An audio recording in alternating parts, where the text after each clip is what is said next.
Seiring semakin meningkatnya sistem kebutuhan alutsista tempur militer dari satuan TNI dari ketiga matra demi menjaga dan mengawal wilayah kedaulatan Negara Kesatuan Republik Indonesia, serta bersaing dari berbagai negara terkait kemampuan serangan dari alutsista tempur yang dimiliki oleh pasukan terbaik Indonesia sebagai antisipasi serangan yang tidak terduga, yaitu dari musuh-musuh yang ingin menyelinap ke wilayah perairan atau kedaulatan Negara Kesatuan Republik Indonesia.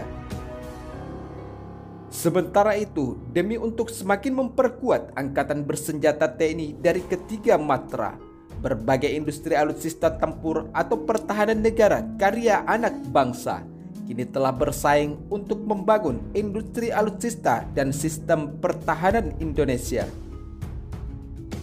Selain itu, berbagai jenis alutsista tempur militer yang dibuat oleh karya anak bangsa kini telah mampu bersaing di dunia internasional dan bahkan telah memiliki banyak pesanan dari berbagai negara militer dunia.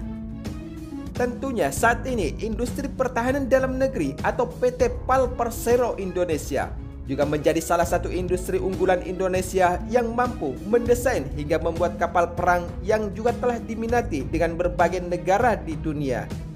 Misalkan saja salah satu produksi alutsista tempur atau kapal perang yang telah berhasil dibuat oleh industri galangan perkapalan PT PAL Indonesia dengan berbagai jenis. Adapun produksi alutsista kapal perang Indonesia ini tentunya tidak hanya diminati dan digunakan oleh TNI Angkatan Laut. Produk kapal perang dari PT PAL juga mulai digemari berbagai negara di dunia. Misalkan saja seperti Filipina yang juga menggunakan kapal perang buatan PT PAL Indonesia. Dan bukan hanya itu saja, sebab saat ini Malaysia dan Uni Emirat Arab juga tengah melakukan finalisasi desain untuk memesan kapal perang yang sama dari PT PAL Indonesia. Adapun produksi alutsista tempur kapal perang yang telah berhasil dibuat oleh PT PAL Indonesia memiliki 3 jenis. Salah satunya adalah kapal perang SSP atau Strategic Self Vessel. Kapal perang SSP ini merupakan jenis kapal pengembang dari jenis Landing Platform Dock. Kapal ini memiliki fungsi sebagai kapal pengangkut personel dan alat tempur, mulai dari truk, tank tempur, dan hingga helikopter.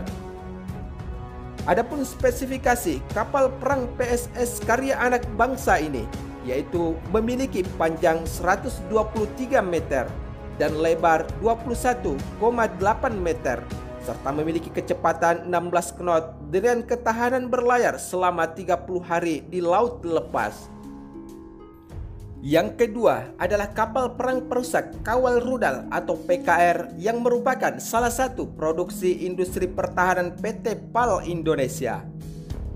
Kapal perang PKR Made in Indonesia ini merupakan kapal perang canggih jenis frigat kelas yang memiliki panjang 105,11 meter, lebar 14,2 meter, dan memiliki kecepatan 28 knot dengan jarak berlayar sampai 5000 nm pada 14 knot dan ketahanan berlayar selama 20 hari. Adapun kapal perang perusak ini memiliki 4 kemampuan tempur, yakni kemampuan perang antara permukaan dengan tembakan torpedo dan rudal, serta PKR-1 ini dapat menenggelamkan kapal perang musuh. Untuk di udara dengan senjata yang dimiliki kapal perang PKR ini dapat menghancurkan jet tempur atau pesawat musuh, serta kapal ini bisa difungsikan untuk perang bawah laut. Dan yang terakhir, kemampuan perang kapal ini yaitu mampu melakukan perang elektronika juga dimiliki oleh kapal perang PKR buatan Indonesia ini. Selain itu, KRI Golok yang akan menjadi satu-satunya kapal perang siluman TNI Angkatan Laut Indonesia yang dapat digunakan untuk misi khusus di berbagai titik wilayah Indonesia yang menjadi target utama pengerahan pasukan khusus Indonesia. Dengan rilis yang kedua dari pengembangan kapal perang Kalewang TNI Angkatan Laut, tentunya telah memiliki berbagai sistem dan kemampuan tercanggih sehingga menjadi kapal perang yang akan dioperasikan langsung oleh pasukan khusus Tentara Nasional Indonesia dalam menjalankan misinya. Di sisi lain, KRI Golok milik Paskus TNI dijuluki kapal siluman lantaran bisa menghilang dari deteksi radar musuh. Sebagaimana kutipan dari akun Instagram @lounding399 Rabu pekan lalu. Sementara itu, dari desain siluman kapal perang sangat pas bagi KRI Golok bernomor lambung 688 dan memastikan ia merupakan wahana untuk penyusupan Paspus atau pasukan khusus TNI Angkatan Laut Indonesia. Seperti yang kita ketahui, jika TNI Angkatan Laut memang sangat membutuhkan kapal perang permukaan yang mampu menyusup jauh ke pertahanan musuh selain kapal selam milik Angkatan Laut Indonesia. Dalam pengoperasian yang menjadi medan atau target utama kapal perang KRI Golok, kemudian akan menurunkan pasukan khusus TNI Angkatan Laut yang mempunyai kemampuan sabotase, demolisi bawah air, intelijen hingga pembersihan pantai pendaratan bagi gelombang serangan marinir TNI Angkatan Laut berikutnya. Berdasarkan hal tersebut, maka KRI Golok sangat pas digunakan untuk TNI Angkatan Laut untuk memenuhi aspek peperangan laut masa kini sebagai kebutuhan utama alutsista tempur bagi kekuatan armada tempur TNI Angkatan Laut Indonesia.